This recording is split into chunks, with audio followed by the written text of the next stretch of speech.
Ndabahaye mwiriwe mwese banywanyi mudahwema kubana natwe ngaha kuri mbonesha kuri mwe Rudende ibashyikiriza amakuru akomeye arebana n'umutekano, ububanyi n'amakungu, politike ndetse n'ubuzima bwa munsi bwa bene gihugu. Turi kuri uyu munsi wa mbere w'indwi igenekerezo 16 Ruheshi 2025, aho tugiye kurebera hamwe amwe mu makuru akomeye ajyanye n'ibiri gukorwa nyuma y'uko Lieutenant Colonel Wiringoma, uyu ni umuvugizi w'igisoda cya M23, atangaje ko Uvira ishobora gufatwa igisirikare cy'u Burundi kuva mu rukerera kugera ku muyingamo wo kuri uyu munsi wa mbere w'indwi, cyarungitse abandi basoda benshi ndetse n'ibindi bikoresho, mu gihe kandi bahinduye ibijyanye no gucungira umutekano ahari gukoreshwa ibidasanzwe.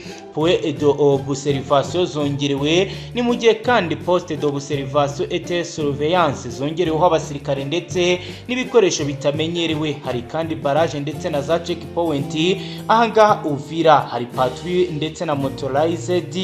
Ibikomeje kugenda bigaragara ko hahinduwe uburyo bwo gukoreshwa ibijyanye no gutabara. Hazanywe kandi unité de réaction rapide ndetse n'ibindi bitandukanye. Turarebera hamwe ibiri kuvugwa, turaza kandi kwinjira Burundi tubabwire ko hari umupadiri watawe mu minwe bitewe nuko kuwa Mungu yavuze amagambo akomeye ku bijyanye n'umugambwe uri ku butegetsi CNDD-FDD ndetse n'amatora yaciye yaba ngaha mu gihugu cy'u Burundi.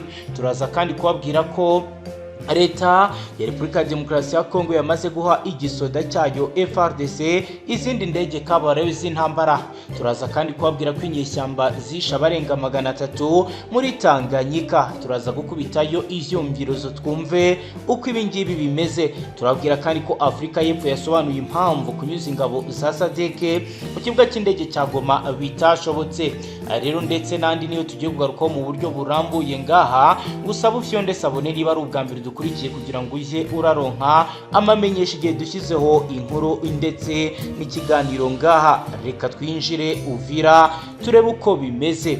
Ni nyuma y'amasaha make Lieutenant Colonel Wiringoma, umuvugizi w'umuhari M23, atangaje ko umutwe wa M23 ushobora gufata umujyi wa Uvira. Ibintu byahinduye isura nyuma y'uko ibi bitangajwe. Umutekano muri aka gace gaherereye neza ku nkengero z'ikiyaga cya Tanganyika wakajijwe. Ubutumwa bwiyanyujije ku mbuga nkoranyambaga by'umwihariko ku rubuga rwa X, bukaba rero bwatumye FARDC mu gitondo cya kare hindura byinshi ndetse kugera ku muyingamo wo kuri uyu munsi wa mbere w'indwi.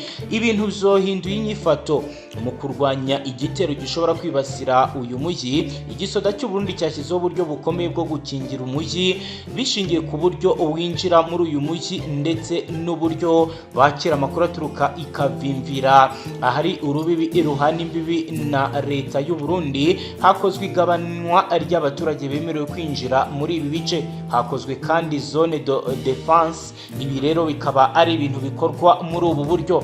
Hari point d'appui, amaposta ndetse n'uburyo bwo kongera aho igisirikare gihagarara. Aho rero bitangazwa ko hari amaposita akomeye y'ingabo yashyizwe ahantu harimo inyubako nko ku biro bya administrateri, ibitaro bikuru, amasoko ndetse n'ahandi.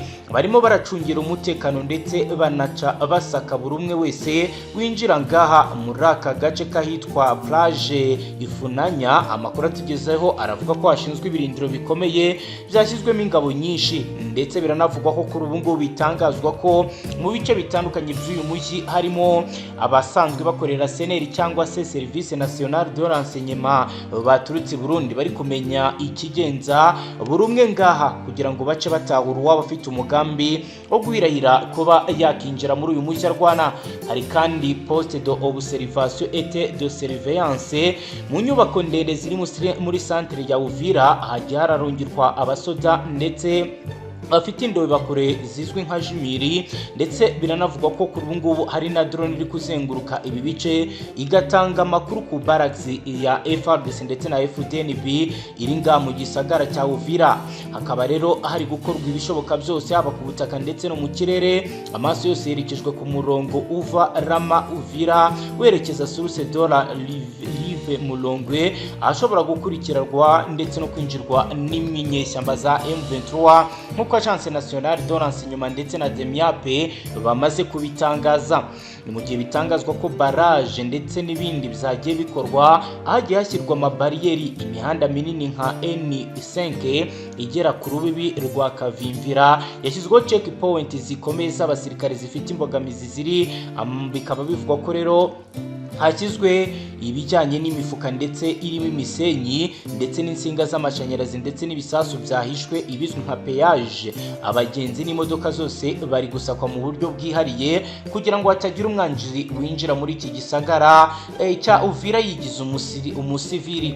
Ni mu gihe kandi bivugwa ko patrouille motorisée et pédaliste nabyo byongerewe aho abasirikare bagenzura umujyi wo ku manywa ndetse na nijoro mu mihanda minini ndetse no ku nkengero z'uyu mujyi. Baragenda n'amaguru abandi mu modoka bafite imbunda zirasa kure za mitarayezi bari gukurikiza discipline de fait aho nta kurasa keretse habayeho amabwiriza kuko birinda ko hashobora kumvikana amasasu muri uyu mujyi bigatuma abandi bakuka umutima bikarangira urugamba rutangiye kandi umwanzi ataraha. Hari kandi unité de réaction rapide mu bice bitandukanye by'uyu mujyi harimo abasirikare n'ingabo ziri kuba zizenguruka uyu mujyi mu buryo bwihuse ibizwi nka force de réserve aho bashinzwe rero bahoze ari abasirikare bongeye kugarurwa bashinga ibikorwa bikomeye byo kugenda bitegereza inyubako bakamenya ikizikorerwamo kuko bitangazwa ko abarwanyi b'umutwe wa M23 bashobora kuza gukodesha mu gisagara cya Uvira bakagenda bazana ibikoresho gake gake maze igihe cy'urugamba bagahita barasa ugasanga bagoteye hagati FARDC kuko bivugwa ko byagiye binama mu mijyi itandukanye yagiye ifatwa n'umuhari M23. Ni mu gihe bivugwa ko ibi biri gukorwa biri kugenda byerekeza mu bice bitandukanye bigize uyu mujyi nka Rama, Uvira ndetse n'ahandi. Hari kandi ibifaro bizaturutse i Burundi ndetse n'ibindi FARDC ifite bikomeje kugenda bicungera umutekano. Biravuga ko Burundi ku mupaka wabyo bizamaze kuzana ibifaro ndetse no muri uyu mujyi wa Uvira naho hari ibindi bifaro bya FARDC aho bivugwa ko ibifaro byakizwe muri uyu mujyi wa Uvira ndetse no mu nkengero zayo. Ni mu gihe kandi hamaze gutegurwa intwaro zikomeye nk'izizwi nka za Mozayire, misile, kanoni zo mu ndetse izi zose nizagiye zizanwa kugira ngo zibashe kuba zatanga umusada mu gihe ibintu bizaba bikomeye. Andi makuru dufite aravuga ko abayoboye ingabo bifashishije uburyo bugezweho bw'itumanaho, radio za gisirikare, satellite ndetse na za satellite mu gutanga amabwirizwa. Hubatswe kandi icyumba cy'ubuyobozi gikuru mu nyubako ya Onaratra iri hagati muri uyu mujyi.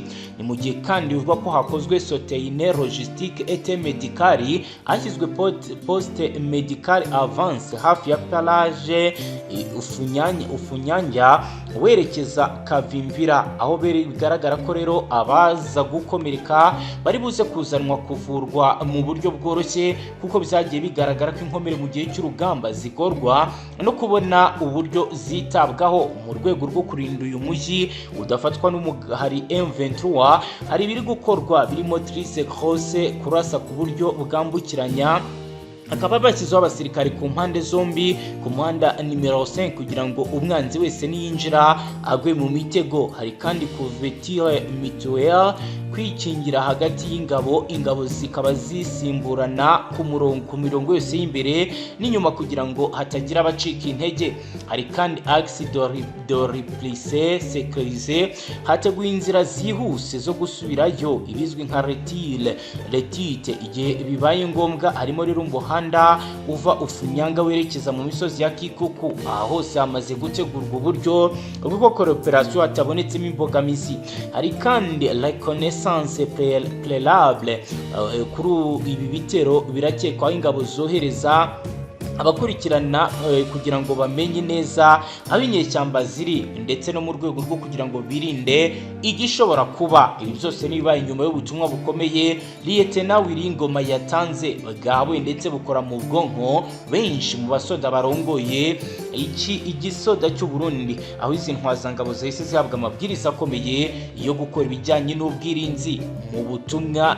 Bikaba rero bikomeje kugenda bigaragara ko ibyatangajwe na Wiringoma bishobora bishobora gutuma Uburundi busigara nta bikoresho na bimwe bifite, kuko bitangazwa ko hari izindi ntwaro zarungitswe ndetse n'izindi zikaba zikiri koherezwa. Amakuru dufite aravuga ko ibifaru bitanu byo mu bwoko bwa TT55 byuzuye mu bice bitandukanye byo mu mujyi wa Uvira, aho bitangazwa ko no mu Gitega naho mu hakurya i Burundi naho akomeje kugenda hasabwa ibindi kugira ngo bize bicungere umupaka.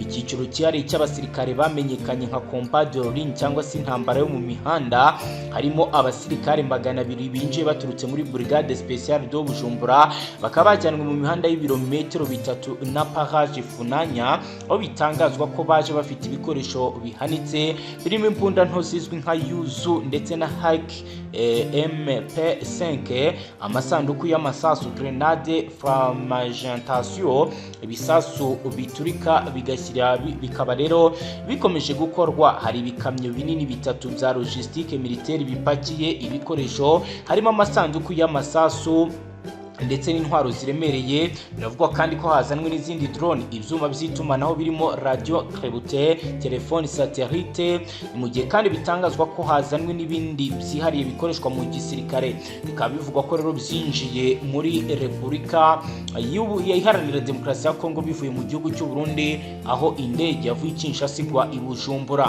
Nk'uko bitangazwa, mobile medical unité ndetse na ambulance zateguwe, harimo rero n'amato ashobora gutwara indembe azijyana i Bujumbura mu gihe urugamba rwaba rukomeye ndetse ibintu bizahindura isura.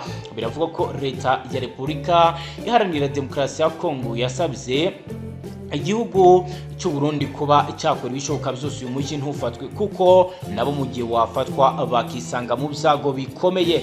Bironi bikozwe mu gihe mu mpera z'iki cyumweru dusoje, hari ku itariki 14 Ruheshi 2025, leta ya Repubulika Iharanira Demokarasi ya Kongo yashyikirije ku mugaragaro igisirikare cya FARDC indege ebyiri nshya zifashishwa mu gutwara abantu n'ibikoresho. Ni umuhango wabereye mu murwa mukuru Kinshasa, uyoborwa na Minisitiri w'Intebe wungirije akaba na Minisitiri w'Ingabo, ari kumwe n'umugaba mukuru w'ingabo hamwe n'abasirikare bakuru batandukanye mu gihugu. Izi ntwazangabo rero zikaba zarishimiye intambwe ikomakomeye yatewe n'igisirikare cya Repubulika ya Demokarasi ya Kongo. Izi ndege zahawe amazina y'abasirikare b'intwari bagize uruhare rukomeye mu mateka y'igihugu, harimo General Mahele Likoko Bakungu na General Mulumba Nyunyi.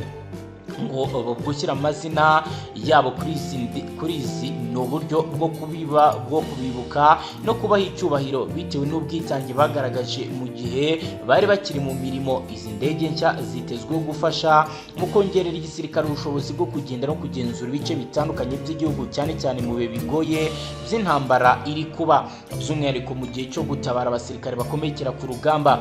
Binyuze muri iyi gahunda, leta irashaka gushyira imbaraga mu kongerera ubushobozi FARDC ndetse no mu bikoresho bya gisirikare ndetse no mu mikorere yacyo ya buri munsi. Nk'uko bitangazwa n'inzego za leta zishinzwe umutekano, izi ndege zizagira uruhare rukomeye mu gutwara abasirikare, mu guhuza ibikorwa hagati y'amazone atandukanye no mu igenzura rya hafi ry'ubutumwa bwa gisirikare ku butaka mu bice bitandukanye. Nibi bikorwa biri ku murongo wa gahunda ndende ya Minisitiri Guy Kabombo Mwandiyavita uyoboye Minisiteri y'Ingabo, aho mu minsi ishize uyu muyobozi yatangije imishinga minini igamije kongerera ingabo ubushobozi muri iyo mirimo, gusana no kuvugurura ibikorwa remezo bya gisirikare, kongera umushahara w'abasirikare, gusubiza ku murongo ubwato n'amasare y'igisirikare agikorera mu mazi ndetse no kubaka ibigo bishya bya gisirikare. Minisitiri Guy Kabombo Mwandiyavita anagaragaza ubushake bwo guteza imbere imibereho y'imiryango y'abasirikare mu rwego rwo kubaha icyizere no kongera ubushake bwo gukorera igihugu. Ibi byose bigaragaza impinduka za leta ya Kongo iri gushyira mu bikorwa mu rwego rwo gushyira no kongerera ubushobozi igisirikare cyayo, cyane cyane muri iyo bikomeye bari mu ntambara idasanzwe, ndetse bitangazwa ko bikomeje kugenda biba ari ibintu byahamuye benshi mu banyekongo. Reka twambuke Tanganyika tujye Burundi, aho Patiri Butoyi Paul, umuseseridoti kuri Kiliziya Gatolika i Bujumbura, yatawe muri yombi n'inzego zishinzwe umutekano mu Burundi azira misa yasomye imbere y'imbaga y'abakristo ba Kiliziya Gatolika abari bitabiriye misa ku munsi wa Mungu tariki 15 ruheshi 2025. Padiri Butoyi usanzwe atuye muri komine Muhuta mu ntara ya Rumonge ari naho Kiliziya Gatolika aho ari naho misa yasomewe iherereye. Amakuru avuga ko muri iyo misa yayisomye ahanini ahamagarira abakristo Gatolika gukomeza ubumwe no kwirinda ibibatanya. Yagize ati ibitanya abarundi byose n'ingaruka zavyo zose n'umwanda n'umunuko gusa abana b'Imana bakwiye kubizamaganira kure. Yakomeje agira ati twabonye itotezwa ry'abakandida batavuga rumwe n'ubutegetsi, iterabwoba ryakoreshejwe mu duce tumwe na tumwe hamwe n'irondabwoko ryagaragaye ku rwego rwo hasi no hejuru hagati mu bayobozi. Ubutumwa bwa Padiri Butoyi Paul yatangarije mu misa bwahise bukwirakwizwa ku mbuga nkoranyambaga n'imbonerakure, nyuma buza guhindurwa icyaha ari nacyo cyatumye atabwa muri yombi arafungwa. Ibi bibaye mu gihe idini Gatolika mu Burundi ritahwemye kunenga cyane ibikorwa by'imbonerakure zagiye zigaragaza mu gihe cy'amatora byo guhotera gukubita abatavuga rumwe n'ishyaka riri ku butegetsi rya CNDD-FDD. Kiliziya Gatolika kandi yanakanguriye leta gushyiraho uburyo bwo gukosora ibitagenda neza kugira ngo abarundi bose bumve ko barinzwe kandi batekanye. Ni mu gihe Perezida w'iki gihugu Evariste Ndayishimiye we yatangaje ko amatora yagenze neza kandi byaravuzwe ko yabayemo uburiganya bukabije nk'abakorera mu kwaha k'ubutegetsi baherekeza bagendaga bivuga ko ari uguherekeza abandi, ko aya matora yabaye mu gihugu cy'u Burundi atigeze aca mu mucyo ndetse yaranzwemo n'ubusuma bukabije kandi buteye ubwoba.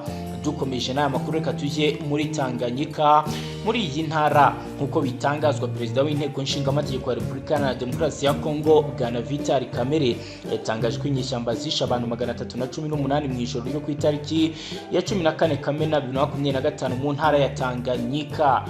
Mu nama yamuhuje n'abadepite ku itariki 15 Ruheshi 2025, Vital Kamerhe yasobanuye ko umutwe w'inyeshyamba wishe abaturage ayobowe n'uwo Minisitiri w'Ingabo aherutse kuvugaho ubwo yagiriraga uruzinduko muri Tanganyika. Yagize ati muri Moba hari umuyobozi w'inyeshyamba wavuzwe ubwo Minisitiri w'Ingabo yagiriraga uruzinduko aha. Abantu 318 bishwe mu ijoro ryo kuwa gatandatu muri Moba mu ntara ya Tanganyika kandi abahatuye aho barahakuwe.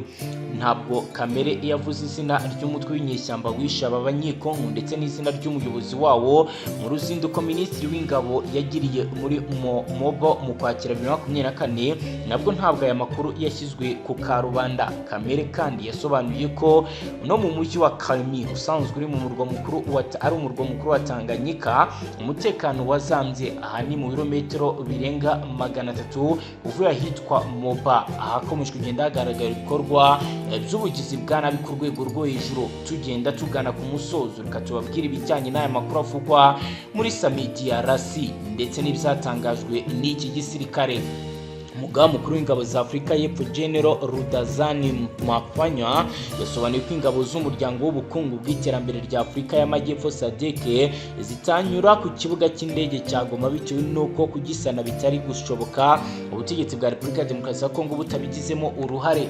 Mu biganiro byahuje abahagarariye SADC na AFC tariki 28 z'ukwezi kwa gatatu 2025, impande zombi zemeranyije gusana iki kibuga cy'indege cya Goma kugira ngo ingabo zari mu butumwa bw'uyu muryango zirimo iza Afurika y'Epfo, Malawi na Tanzania zinyure muri iki kibuga zitaha. Umubano mushya w'ingabo za SADC na AFC waje kuzamba mu kwezi kwa kane ubwo iri huriro ryashinjaga kugira uruhare mu bitero byagabwe mu bice bitandukanye byo mu burengerazuba bwa Goma nka Mugunga.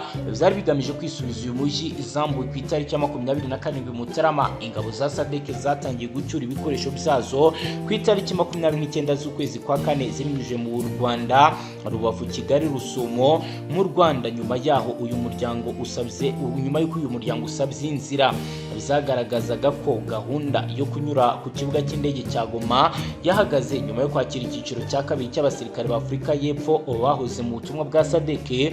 General Rudazani ku itariki 15 Ruheshi 2025 yasobanuye ko nubwo uyu muryango na AFC byari byemeranyije gutunganya ndetse no gusana ikibuga cy'indege cya Goma bizagaragaye ko kidashoboka guzura kuba cyasanwa. Leta ya Repubulika ya Demokarasi ya Kongo itabigizemo uruhare. General yagize ati ubwa mbere twatekerezaga gusana iki kibuga cy'indege cya Goma cyangiritse, ariko twaje gusanga bidashoboka mu gihe Leta ya Kongo itabifitemo uruhare kubera ko Goma ni ubutaka bwa Repubulika ya Demokarasi ya Kongo. Bityo rero twerekeje ubundi buryo aho gukoresha umuhanda tukageza abasirikare bacu aho bahurira bakabona gufata indege.